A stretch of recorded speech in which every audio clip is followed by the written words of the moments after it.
Well, the Spell Shop has been such a joy to write. I have just loved every second of working on these books. I set about writing these books because I wanted to write a gentle book. I wanted to write a book that felt like a friend is sitting next to you with their arm around you saying everything's going to be okay.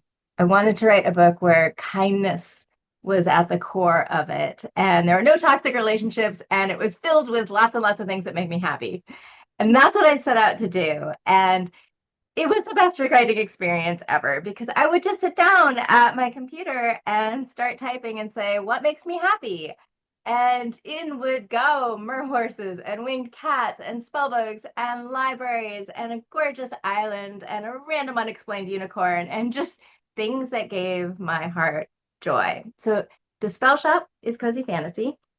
It is about a librarian named Keela who works at the Great Library of Elysium, and a revolution breaks out and the library begins to burn. So she and her best friend and library assistant, who is a sentient spider plant named Kaz, start gathering up all the books that they can save. And they're grabbing them, with her hands and his tendrils and leaves, and they flee. And they go to the only place that Keela can think of to go, which is her childhood home, this remote and beautiful island. And they open up a rather illegal spell shop. So the With whole book is about starting over and second chances and found family. The research for this book was really intense. I had to go to the farmer's market every Friday and get new jam to try because you see, the spell shop is illegal, right? So the front for it is selling jam, specifically raspberry jam, because I have such a fondness for raspberries. Growing up, we had behind our house the most enormous raspberry patch ever. And I have never tasted the equal to those sun-ripened raspberries in my childhood. I've been chasing that ever since. So I wrote it into this book, and she magically grows the raspberry brambles enormous and makes a whole lot of raspberry jam so that people will not find out that she is storing these spell books and using magic to make the lives of the people around her better. In this world that I created, the emperor who gets thrown out of a window in like the first paragraph, which I have to say, getting to use the word defenestrated in a book filled me with so much glee. It like made my day. Like the whole rest of the day, I was like, I got to use defenestrated accurately. Anyway, Emperor gets thrown out the window in the beginning. But one of the reasons that the people rebelled is that he was hoarding magic. And by hoarding magic, it was causing a lot of problems for the outer islands, of which the island in Spellshop is one of them. The crops were failing without magic to seed the soil. These magic storms were popping up out of nowhere because of the excess magic and the misuse by the emperor and his elite sorcerers. So Keela sets about restoring that balance. And one of the main themes of this book and of the Enchanted Greenhouse, which is set in the same world, is that magic belongs to everyone. And I definitely use magic as a metaphor for kindness and wonder and good and hope and knowledge and wisdom and all the things that are good in the world. That joy belongs to everyone. So Keela sets out trying to fix things in town, to restore water to the fountain in town, to make the apple orchard grow again. Except she's not actually a sorcerer, so she's kind of winging it, and things don't exactly go as planned. There's one side character named Meep. They just pop out of the ground and start rolling around and saying Meep all the time, and I love Meep. They're a barrel cactus, as one is. And so magic just infuses the entire book and the entire world. And that's one of the reasons I love writing fantasy, that you get to write about something that doesn't and cannot exist and then fall in love with it and hope that readers fall in love with it too, so that there's something impossible that we all get to carry around inside our hearts. Yeah, the Enchanted Greenhouse, also cozy fantasy, is set in the same world, but you can read it without having read Spellshop first. So it's also about a librarian, but this is about a librarian who cast an illegal spell to create a sentient spider plant because she was lonely. And as punishment, she was transformed into a wooden statue. And this is a story of what happens to her after that. She wakes alone, cold, scared. It's snowing. She's on this nearly deserted island that's filled with magical greenhouses. And this book is also, like Spellshop, about starting over, about getting a second chance, about using kindness to find happiness, that kindness is strength, and connecting with others and building a community. That's what Tara Lou does in this book is she goes from this nearly deserted island that only has one single solitary grumpy gardener on it to building a whole new life for herself. And what I really wanted to say in these books is that it's never too late. It's never too late to find happiness. You can start over. You don't have to be the chosen one who at 16 saves the world to matter. Your story matters. The lives of everyone matters, and you get to choose your own happiness, and you can choose again. If it doesn't work out the first time, you get to choose again. You get to try again. You get a second chance at love, at life, at creating a home. If your family that you're born into isn't supportive, doesn't and support your dreams and who you are, you can find a new one. You can start again. There is always hope. I think that's the one thing that runs under not just these two books, but all of the books that came before. I am always writing about hope.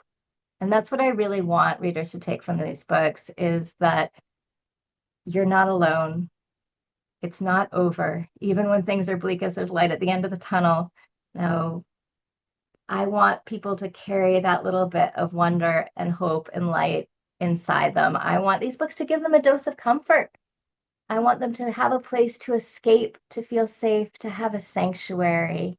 And that's what these books have done to me as I've been writing them. And that's what I hope they give to people too. So Tara Lou, unlike Keela is an absolute introvert.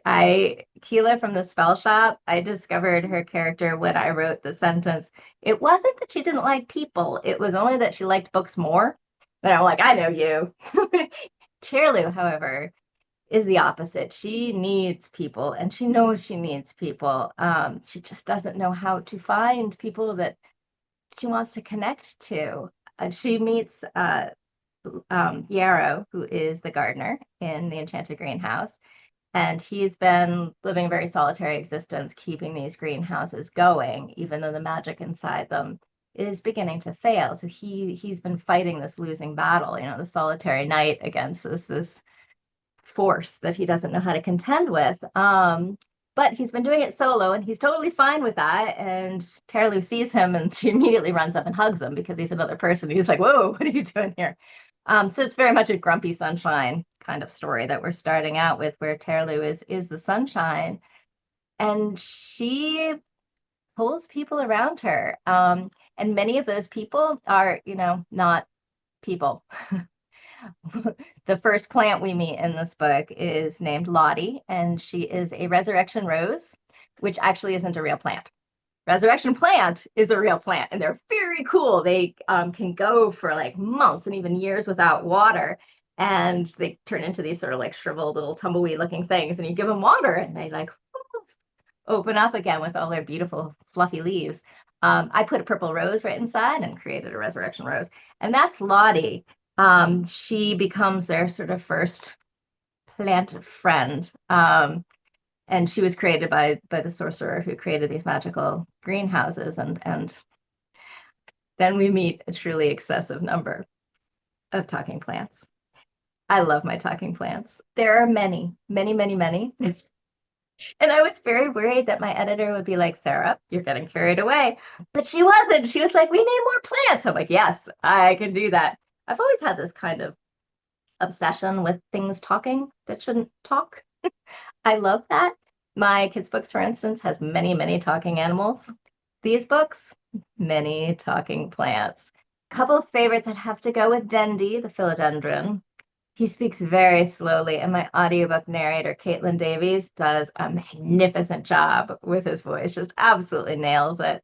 And then, we've got a fireweed that every once in a while sets on fire, as one does. We've got a vine an ivy named Risa, who is a little bit hostile, but because she loves her family. This whole family of plants wakes up, and Terlu needs to figure out how to save them, how to save all of them, and in the process save herself. As that's to me, that is what cozy fantasy is. We are not saving a world. We are saving a soul, and really as many souls as we possibly can along the way.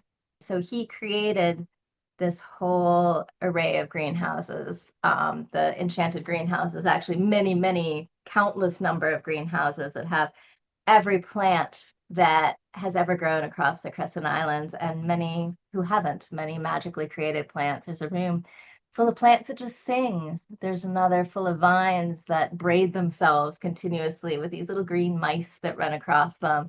There's one full of bioluminescent plants that look like the starry sky. So this sorcerer created long ago, this long-lived sorcerer, but then he started becoming afraid and was filled with this paranoia that he couldn't conquer. And he made some mistakes along the way in trying to close off this world to protect it, thinking that the only way to keep the things he loved safe was to keep them away from people, to lock them away from the rest of the world. And that was the absolute opposite of what he needed to do. And that's what Terlu comes in. Terlu, this person that wants to connect with everyone. That's why she is right for these greenhouses, because she sees what they need, and she is what they need, and they are what she needs. Did you have fun with the dialogue between them? Oh, I always have fun with dialogue. Dialogue's the best to write. I adore once you get those characters talking, because then they become real. I mean, our job as writers is to create imaginary friends and hang out with them. So I got to create a whole slew of imaginary friends to go through my day, and it was so much fun. I love creating those little moments of banter, the little non sequiturs, the times when you think they're talking about one thing, but they're really talking about something else. I love creating the dialogue that feels real so that a reader can hear those voices and carry them inside. Because those are the best characters, those characters that you meet in books and then they stay with you after you close the books, the ones that get stuck inside your heart and you carry with you for all time. I mean, you go up to anybody and you ask them who their favorite characters were from books they read as they were kids, and I guarantee everybody has a character that they're still carrying around with them.